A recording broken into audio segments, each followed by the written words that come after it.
तो हेलो दोस्तों, आज की न्यू वीडियो के साथ आज हम मेटल एंड नॉन मेटल का लास्ट टॉपिक ला रहे हैं, दैट इज मेटलर्जी। ये last topic metal and non metal which is your class 10th का चैप्टर है, उसका लास्ट टॉपिक रहेगा। एंड आई होप आपने पिछले टॉपिक्स, पिछले वीडियोस मेरी चैनल पे देखे होंगे। Now coming to metallurgy. Metallurgy क्या होता है कि एक प्रोसेस होती है जिसमें हम मिनरल से मेटल्स को बाहर निकालते हैं। अब मानो मैं जमीन के अंदर गया, मुझे बहुत सारे 2000 टाइप के मिनरल्स होते हैं। अब उन मिनरल्स में मेटल होते हैं, उसमें कॉपर हो सकता है, उसमें सोडियम हो सकता है, पोटेशियम, एल्युमिनियम, सिलिकॉन हो सकता है। तो उन्हीं को बाहर निकालना होता है, उसके लिए प्रोसेस होती है, एक प्रोसेस मेथड अपनाना पड़ता है जिसको हम मेटलर्जी बोलते हैं। अब मिनरल क्या होता है? कंपाउंड होता है जिसमें मेटल होते हैं। अब इन्हीं मेटल्स को आपको बाहर निकालना है। अब ये जो प्रोसेस होती है मेटलर्जी, ये हम 5 स्टेप्स में करते हैं, जिसमें पहले हम क्रशिंग ऑफ ओर करते हैं, concentration of ore, conversion of ore to metal oxide, reduction of metal oxide और रिफाइनिंग। ये पांचों मैं आपको समझाऊंगा। ये 5 स्टेप्स ही ऐसे होते हैं जो हम मेटलर्जी में परफॉर्म करते हैं, जिससे आपका पूरा जो मेटल होता है वो हम मिनरल से निकाल लेते हैं। पहला होता है crushing of ore. Crushing of ore मतलब क्या होता है? मैं जमीन के अंदर गया, मुझे कोई मिनरल मिला।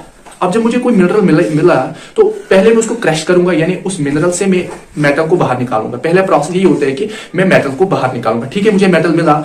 अब जो सेकंड प्रोसेस होती है वो होता है कंसंट्रेशन ऑफ ओर। अब मुझे जो ओर मिला, यानी जो मुझे मेटल अब मिला, अब मैं उसको कंसंट्रेशन कर रहा हूं, उसकी सफाई कर रहा हूं। अब ये कंसंट्रेशन 3 मेथड से मैं करता हूं। पहले या तो आप ग्रेविटी सेपरेशन के थ्रू उसकी सफाई कर रहे हो, या तो आप मैग्नेटिक सेपरेशन के थ्रू, या आप फ्रॉथ फ्लोटेशन के थ्रू।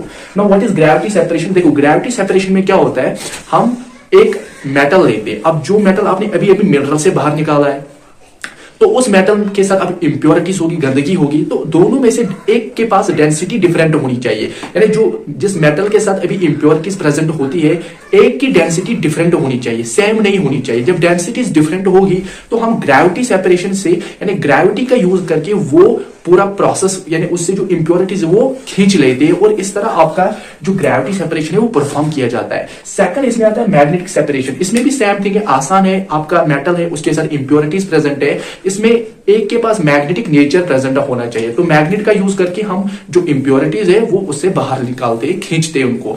तीसरा जो होता है वो होता है फ्रॉथ फ्लोटेशन। अब फ्रॉथ फ्लोटेशन थोड़ा समझना आपको पड़ेगा। फ्रॉथ फ्लोटेशन में क्या होता है, जैसे कि मानो अभी मेरे पास यहां पर एक वाटर का कोई सोल्यूशन है। अगर मैं इस वाटर के सोल्यूशन में मानो मैं अभी जो मेटल डालूंगा जिसके साथ इंप्योरिटीज प्रेजेंट है, जिसकी मैं कंसंट्रेशन कर रहा हूं। अब मानो अगर मैं कोई मेटल इसके साथ इसमें डाल रहा हूं जिसके साथ इंप्योरिटीज है, तो जो इंप्योरिटीज होती है, याद रखना, ये हमेशा हाइड्रोफोबिक होता है।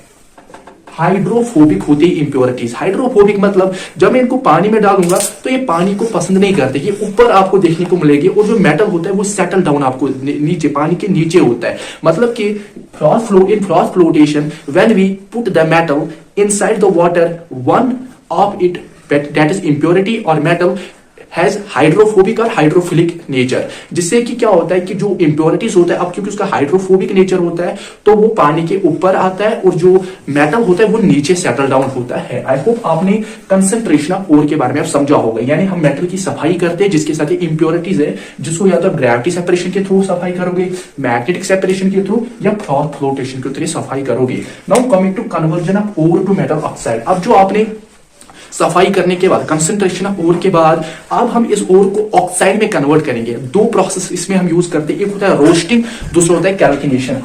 रोस्टिंग में होता क्या है, हम इस मेटल को, इस ओर को in presence of oxygen heat करते हैं। जैसे कि जिंक हुआ, जिंक को मैंने ऑक्सीजन के साथ रिएक्ट किया इन प्रेजेंस ऑफ हीट, तो दिस इज योर रोस्टिंग। फिर होता है कैल्किनेशन, जिसमें हम in absence of oxygen heat करते हैं। जैसे कि CaCO3 is your calcium carbonate, मैंने इसको हीट किया इन एब्सेंस ऑफ ऑक्सीजन, तो वही आपका रोस्टिंग एंड कैल्कुलेशन होता है, जो हम इस्तेमाल करते हैं मेटल को ऑक्साइड में कन्वर्ट करने के लिए। Now what is conversion of metal oxide? आपका मेटल है, उसको हमें ऑक्साइड में कन्वर्ट करना है, तो उसके लिए हम 2 प्रोसेस यूज करते हैं। रोस्टिंग, जिसमें हम ऑक्सीजन की प्रेजेंस में उसको हीट करेंगे, और कैल्किनेशन, जिसमें हम ऑक्सीजन की एब्सेंस में उसे हीट करेंगे मेटल ऑक्साइड में कन्वर्ट करने के लिए। Now coming to reduction of metal oxide. अब हम जो ही मेटल को मेटल ऑक्साइड में कन्वर्ट करेंगे, अब हम इसको रिड्यूस भी, अब हमें वापस इसको रिड्यूस करना है, इसको वापस में रिड्यूस करना है।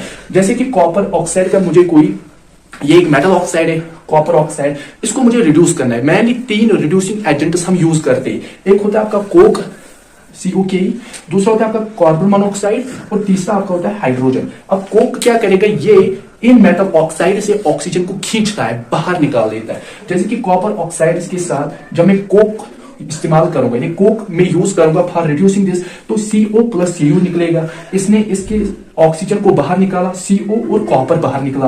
कार्बन मोनोऑक्साइड भी आपका रिड्यूसिंग एजेंट होता है, तो ये भी इससे ऑक्सीजन को बाहर निकालेगा, तो कार्बन डाइऑक्साइड और कॉपर बाहर निकलेगा। Hydrogen is also a reducing agent, ये इससे ऑक्सीजन को बाहर निकालेगा तो वाटर बनेगा और कॉपर आपका यहां देखने को मिलेगा।